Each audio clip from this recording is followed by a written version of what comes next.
Hello, it's Wednesday, February 15th. I'm Harlan Yost. And I'm Savannah Ayers. Welcome to this 8th edition of The Edge. This week's edition will look a little different because it was produced by the Morning Digital Media Arts class. It's already February, which means juniors are thinking about what classes they will be taking in their senior year. That means EdTech students have to decide if they will be returning to the center for a second year. Has the EdTech experience met students' expectations? Our Noah Hopt has the answer. We are already in the second week of the second semester here at EdTech. Many of the students' expectations that they had at the beginning of the school year are not only being met, but also exceeding what they thought it would be like. I expected it to kind of be like a normal high school. It exceeded my expectations because even though if you don't like somebody, you get along and you work together, you're kind of like a family. And you do a lot of field trips, which is really good. It helps you know what you want to do in the medical fields, and it's also just a lot of fun. I expected it to be a little difficult, but it's actually been very easy and pretty fun. But what is it about these classes that make them so much fun? Just the atmosphere. It's very calm, cool, collective. My favorite part about this class would probably be the field trips that we do, because it's a lot of experience that you get, plus it's just really fun. This week, juniors filled out applications deciding if they would return to the EdTech their senior year. I do wish to continue this class next year, but it's like a one-year class. I would very much like to. But this experience wasn't the same for everyone. According to the EdTech counselors, a few students drop EdTech or leave in January or at the semester change because the class just didn't fit. I'm Noah Hopt, reporting from The Edge. Has the short gray days of Michigan winters got you down? You are probably not alone. The Edge's Alan Thorpe takes a look at the reason people are feeling so sad. Something sad is in the air at EdTech. Seasonal affective disorder, that is, or seasonal depression for short. We have some students that they're feeling down in these winter months. Yeah, I've heard of seasonal depression. I think I'm in it right now, actually. My least favorite season is probably winter because there's snow and it's depressing and there's no sunlight, and it's Michigan. I believe seasonal depression is a real thing because in the summer I want to go and do stuff, and in the winter I just want to sit at home and cry. My least favorite season is summer. Too hot. I think it is a real thing, but it depends on whether or not the person who's in the season thinks it's a real thing. Teresa Hill from Health Occupations gave us some valuable information on seasonal affective disorder. So people have symptoms such as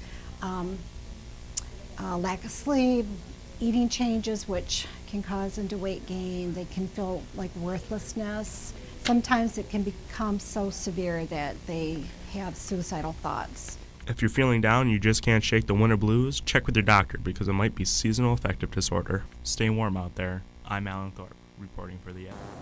And it looks like we aren't getting relief anytime soon. On February 2nd, the pesky groundhog Puxatawny Phil saw his shadow, which means 6 more weeks of winter.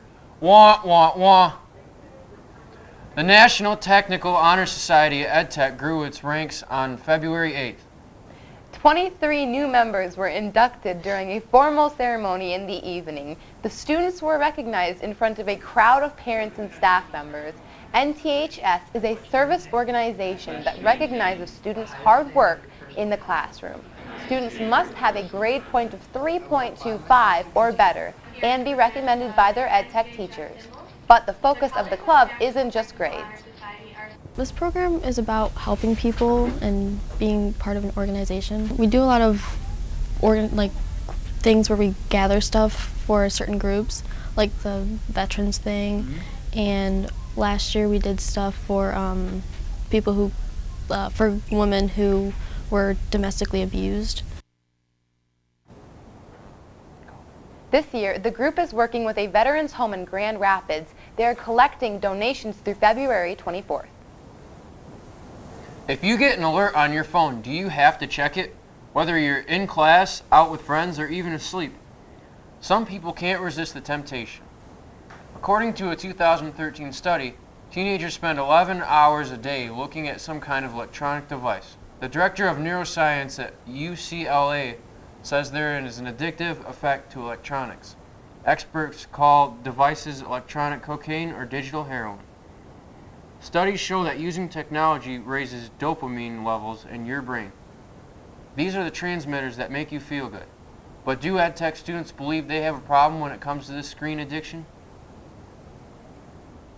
I normally check it as soon as I wake up and then throughout the day. On average, I go without using my phone maybe an hour and a half. I mean, a lot of times I'm using it for music. So the next time you get an alert, you might want to think twice before you reach for your device. Love is in the air. Well, at least hearts, chocolates, and flowers are filling the shelves at the stores. Many celebrated Valentine's Day, but not everyone feels the same way about the holiday. The Edge's Levi Bamford took a look at what this so-called Day of Love meant to the students here at EdTech. Valentine's Day is advertised as a day of love. Students at EdTech generally agree. How I feel about Valentine's Day, it's a way to show your love for the people that you care about, you know, and give them stuff, I guess. I think it's a good day to express how you feel about someone. I feel like that's what I usually do, whether it's my mom or my boyfriend or whoever. And I think it's a special day for couples and for really anybody. I feel pretty good about Valentine's Day. Most years, this year's been a little bit on the downside, but it's good. Students will be celebrating in different ways. I spend Valentine's Day mostly with my friends and my family. It's more a day to gather with family, friends, loved ones, to know who really loves you. Though the holiday has a long history, starting with Romans around 496 AD, some people feel like it's been too commercialized. Actually, I feel like Valentine's Day is a way to get money from us, mostly because a lot of people drop a lot of money into. It's a double-edged sword. You mean, yes, they make a whole bunch of bank off of it, but then also it also helps you show someone how much you care for them. Valentine's Day is absolutely just a way for companies to get my money. There's way too much stuff I have to buy. Whether you think Valentine's Day is a day for love or just another way stores can sell you candy and flowers, it looks like EdTech students will be celebrating. Sending love from the Edge, I'm Levi Bamford. That's all for today's Edge. Thanks for watching this special morning edition of The Edge. Jack and David and the PM crew will be back for the next edition. Until then, make sure you follow us on Facebook and Twitter under The Edge LC.